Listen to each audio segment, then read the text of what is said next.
నమస్తే అండి. ఈ వీడియోలో స్త్రీ యొక్క ఔన్నత్యం, మాతృమూర్తుల గొప్పదనం, తల్లిదండ్రుల త్యాగం గురించి, అసలు ఆ స్త్రీ మూర్తిని తక్కువ చేసే మహానుభావుల గురించి కూడా ఈ వీడియో. ముందుగా చెప్పేది ఏంటంటే, ఆడది వంటింటికే పరిమితం, ఉద్యోగాలు వెళ్ళాలా, వ్యాపారాలు చెయ్యాలా. ఇప్పుడు కొత్తగా ఏంటంటే రాజకీయాలు కూడా చాలామంది లేడీస్ యాక్టివ్గా ఉంటున్నారు. వీళ్ళకి రాజకీయాలు అవసరమా? ఇంట్లో భర్త తెచ్చి పెట్టింది కూర్చొని తినకుండా వీళ్ళు ఊళ్ళో వెళ్ళాలా, ఉద్యోగాలు వెళ్ళాలని కామెంట్ చేసే పురుషులకి ఒకటే చెప్తున్నాను, వాళ్ళు విమర్శించే వాళ్ళకి అందరికీ అని కాదు, స్త్రీ ప్రసవ వేదనలో ఎంత బాధ అనిపిస్తుందో చాలామందికి తెలుసు. కొంతమంది తెలియని మహానుభావులకు చెప్తున్నాను, ఏ పర్సన్ అయినా నొప్పి అనేది 45 డెల్లాస్ యూనిట్లు మాత్రమే. ఒక దెబ్బ తగిలినా, ఒక ఎముక ఇరిగినా, కాలు ఇరిగినా, చెయ్యి ఇరిగినా, ఏమి ఇరిగినా 47 డెల్లాస్ యూనిట్ల నొప్పిని మాత్రమే భరించగలరు. కానీ స్త్రీమూర్తి 57 డెల్లాస్ యూనిట్ల నొప్పి, ఆ సమయంలో ప్రసవ వేదనలో కలిగే నొప్పి. అంటే దాన్ని మీకు అర్థమయ్యే భాషలో చెప్పాలంటే, బాడీలో ఉన్న 20 ఎముకలు ఒక్కసారిగా పట్లాడుతూ ఇరిగిపోతే ఎంత పెయిన్ ఉంటుందో అంత పెయిన్ భరించి ఆ బిడ్డకి ఆ స్త్రీమూర్తి జన్మనిస్తుంది. ఇంత పెయిన్ భరించి కూడా ఇంకొక బిడ్డకి జన్మనిస్తుంది ఆడది. ఇప్పుడైతే ఒకళ్ళిద్దరితో స్టాప్ చేస్తున్నారు, కానీ ఇదివరకు 10-15 మంది పూర్వం పిల్లల్ని కంటా ఉండరు, ఇంత ప్రసవ వేదన అనుభవిస్తూ కూడా. అలాగే సెజరిన్, పొట్టంతా ఈ చివరి నుంచి ఆ చివరి వరకు కూడా కోసేసి బిడ్డను తీస్తారు. తీసిన తర్వాత యథాస్థానానికి ఆ స్టమక్ని సూదులతో దారాలతో కుట్లు వేస్తూ ఉంటారు. కంట్లో చిన్న నలక పడితేనో, లేకపోతే మనకి ఏదైనా దెబ్బ తగిలితేనో మనం భరించలేము కదా. అలాంటిది ఆ పొట్ట కోసి కుట్లు వేసి ఆ సిజరిన్ చేసి ఆ బాధలో కూడా తల్లి తన ఎలా ఉందని అడగదు. ఏ స్త్రీమూర్తి కూడా పుట్టిన బిడ్డ ఎలా ఉందని అడుగుతూ ఉంటుంది.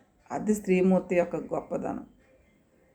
మనము ఇంట్లో ఏదైనా ఒక చిన్న పనులు, వంటింటి కిచెన్లో పనులు చేయించుకోవాలంటే పని మనిషికి ఇంచుమించు 3,000 నుంచి 5,000 వరకు ఇస్తాం.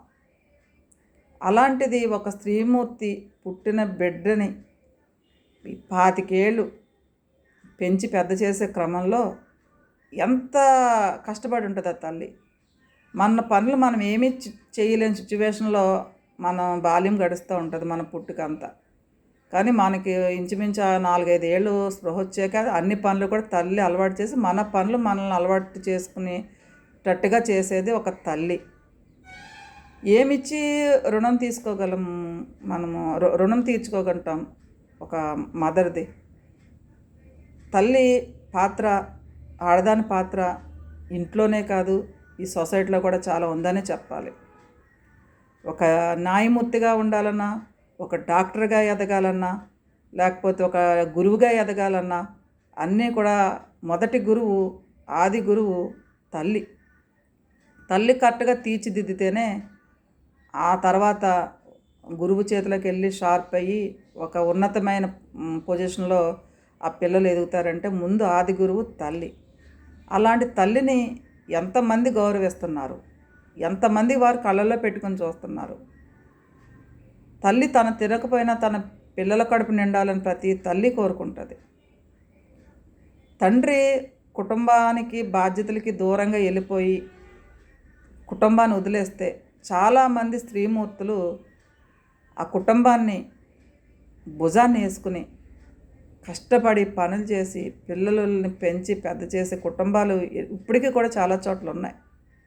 ఇంట్లో బయటికి బాగానే ఉంటారు ఆ జెంట్స్, బట్టలు వేసుకుని, ఇస్త్రీ బట్టలు వేసుకుని, బండో బైకో కారు వేసుకుని ఊరి మీద బలాలు దూరం తిరుగుతారు. ఆ ఇంటి బాధ్యతలన్నీ 10 మందికి తెలియకుండా ఆ స్త్రీ తన భుజాన్ని వేసుకుంటుంది.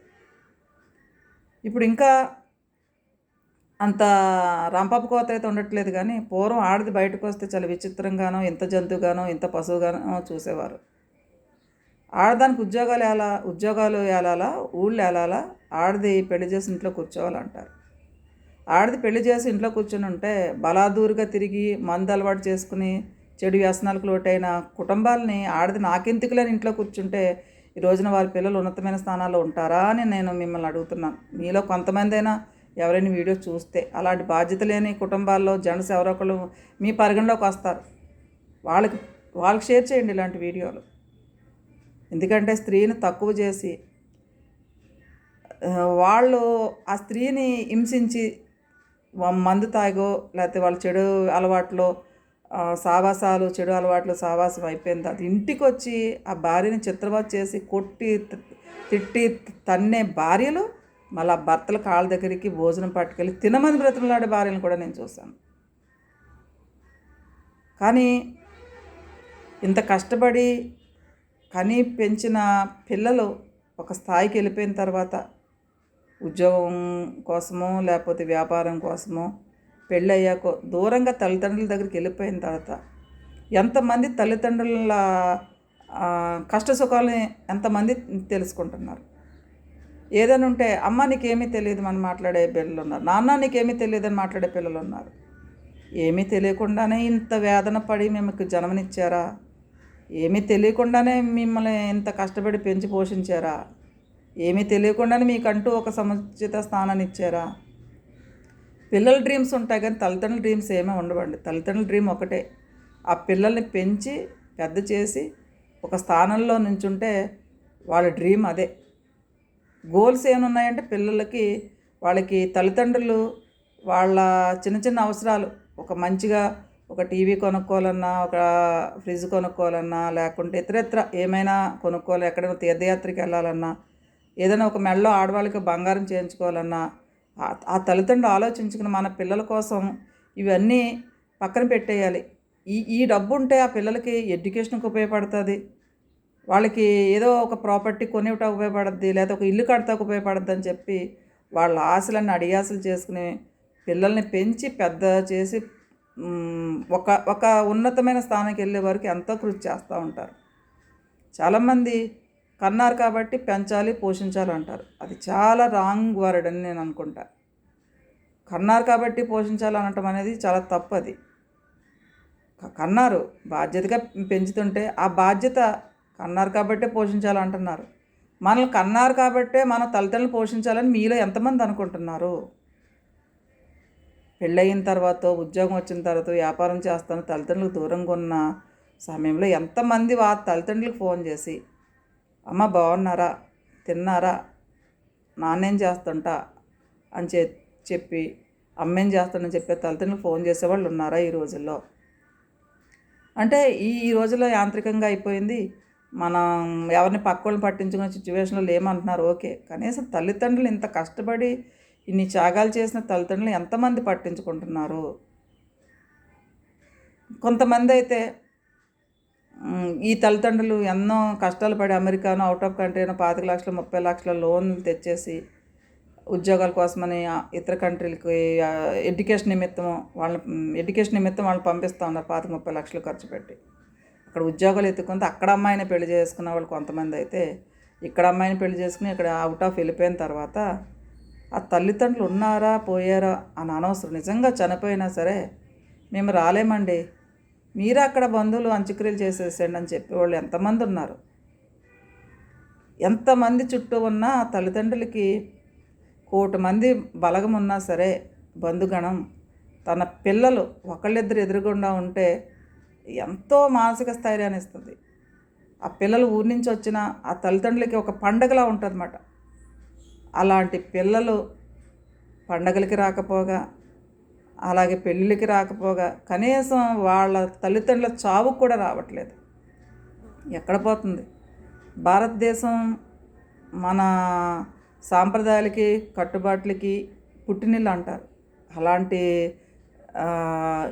దేశంలో పుట్టి మనము ఎంతమందికి మన కుటుంబంలో ఉన్న మన తల్లిదండ్రులకి మనం ఎంతమంది గౌరవిస్తున్నారు? మీరు రోజు వాళ్ళని ఉన్నారా తిన్నారా అని ప్రశ్నించడం మీకు కుదరకపోవచ్చు. కనీసం వారానికి ఒక్కసారైనా ఫోన్ చేసి హార్ట్ఫుల్గా మాట్లాడే 10 నిమిషాలైనా హార్ట్ఫుల్గా మాట్లాడి ఆ తల్లిదండ్రులని వారికి ఎలా ఉండాలంటే లాస్ట్ రోజుల్లో ఒక ఆనందకాలం అన్నమాట. ఇంత మనము ఇన్ని కష్టాలు పడి పిల్లల్ని పెద్ద చేసాం, ప్రయోజకులు అయ్యారు. మన పిల్లలు మనతో లేకపోయినప్పుడు కూడా, దూరంగా ఉన్నప్పుడు కూడా మనల్ని ఆలోచిస్తున్నారన్న ఆత్మసంతృప్తి ఆ తల్లిదండ్రులకి ఎంతమంది ఇస్తున్నారు. ఇంకా ఈ రోజుల్లో కూడా తల్లిదండ్రులని ఇంట్లో పెట్టుకుని తను చేసుకున్న భార్య కూడా ఆ భర్తకి తోడ్పాటుతోటి ఆ తల్లిదండ్రులని సేవల మాట ఎంత సేవలు చేస్తారంటే, అన్నం పెట్టి వాళ్ళకి ఒక తల్లిదండ్రులని ఎలా అయితే చూసుకుంటారో అంతకన్నా గొప్పగా అత్తమామలు చూసుకునే కోడళ్ళకి ఈ వీడియో అంకితం. ఎందుకంటే పద్ధతులు అనేవి రాను రాను పోతూ ఉంటున్నాయి. తల్లి లేదు, తండ్రి లేదు, ఏమీ లేదంటున్నారు. ఇప్పుడు చాలామంది ఏం చెప్తున్నారంటే, పిల్లలకి చిన్నప్పుడే 4-5 ఏళ్ళు వచ్చేటప్పటికి హాస్టల్లో పడేస్తున్నారు కాబట్టి వాళ్ళు చిన్నప్పుడు తల్లిదండ్రుల ప్రేమ కోల్పోయారు కాబట్టి ఇప్పుడు మీకు వాళ్ళు ఓల్డ్ ఏజ్ హోమ్‌లో మిమ్మల్ని పెడుతున్నారు అంటున్నారు. ఓకే, ఇప్పుడు ఈ జనరేషన్లో 10-15 ఏళ్ళ నుంచి వచ్చింది. ఇంతకు మునుపు 20 ఏళ్ళకు మునుపు ఇలాంటి కల్చర్ ఉన్నదా? పేరెంట్స్ తీసుకెళ్ళి పిల్లల్ని హాస్టల్లో వేయటం ఎడ్యుకేషన్ నిమిత్తం అని చెప్పి ఆ జనరేషన్లో ఉన్న పిల్లలు కూడా తల్లిదండ్రులు ఎందుకు చూడట్లేదు?